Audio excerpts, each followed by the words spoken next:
সোমবার সন্ধ্যার পর থেকে টইটুম্বুর ফেনীর ফুলগাজী উপজেলাধীন মুহুরী নদীর পানি রাত যত গভীর হয় ততই বাড়তে থাকে পানির স্রোত। এরপর ঘরের কিছু হালকা মালামাল পার্শ্ববর্তী বাড়িতে সরিয়ে নেওয়া হলে খাট ও বিছানাপত্র সহ অন্যান্য আসবাব সরানো যায়নি। এর মধ্যে পানির প্রবল স্রোতে ঘরের পাশে বড় একটি গাছ উপড়ে পড়ে। ধীরে ধীরে ভিটে থেকে মাটি সরে পানির চাপে ভেঙে যায় টিন শেডের ঘরটি। ততক্ষণে স্ত্রী ও দুই শিশু সন্তান নিয়ে অন্যত্র আশ্রয় নেন নুরুল করিম। এভাবে ঘর ভিটে হারিয়ে দিশে হারায় যুবক। পানি বারবার বাঁধ ভাঙ্গে, বারবার আমরা ছেলে মেয়ে কষ্ট করি। নদী ভাঙ্গে আর ভান্দেও না, কিছু করেও না। বছর বছর নদী ভাঙ্গে। আমি নতুন ঘর দিয়েছি, কিস্তির টাকা লইয়া ঘরের জন্য গেছে, জিনিসপাতি অর্ধেক সারাছে, অর্ধেক সারা তেরো ছেলে মেয়ে কষ্ট করি। এখনো ভিতরে চুলের ভিতরে না আগুন জ্বালতে পারি না, খাইতে পারি না। নাও করা হ্যাঁ, ওখানে নদীতে যদি বেরিবানটা যদি উঁচ করে যদি বানতে, তাহলে আমরা এত কষ্ট করতে না ছেলে মেয়ে। ভিতরে অনেক বড় গর্ত হচ্ছিল ইঁদুরের, আমরা তো এটা দেখতে পাইনি, উপরে মাটি ছিল, ভিতরে গর্ত হয়ে গেছে অনেক বড়। গর্ত হয়ে যাওয়াতে এটা ঠেকানো সম্ভব হয় নাই। ওই রাত্রে 10টার মধ্যে পুরো রাস্তা ভেঙে পড়ে গেছে, ঘর সহকারে পুরো আমার ঘর।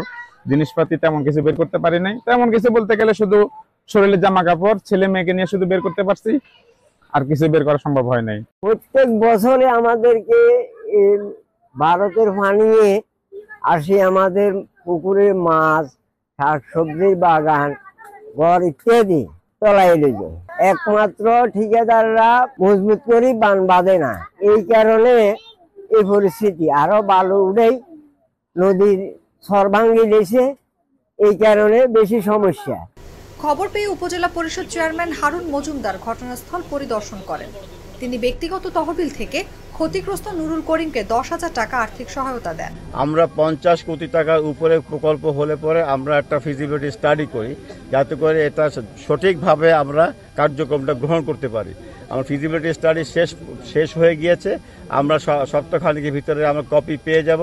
আমরা চিফ ইঞ্জিনিয়ারকে বলেছি যে ডিপিপি প্রণয়ন করতে আগামী 2 মাসের ভিতরে আমরা এটা একটিকে উঠানোর চেষ্টা করব।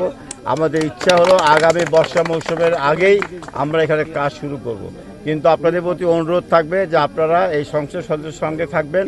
এখানে যখন কাজ চলমান থাকবে, যাতে করে কাজের মান ভালো হয়, সেই জন্য আপনারা লক্ষ্য রাখবেন, যাতে করে আপনাদের এলাকার কাজটা সঠিকভাবে হয়, সঠিকভাবে সময় মতো কাজটা আমরা উঠাতে পারি।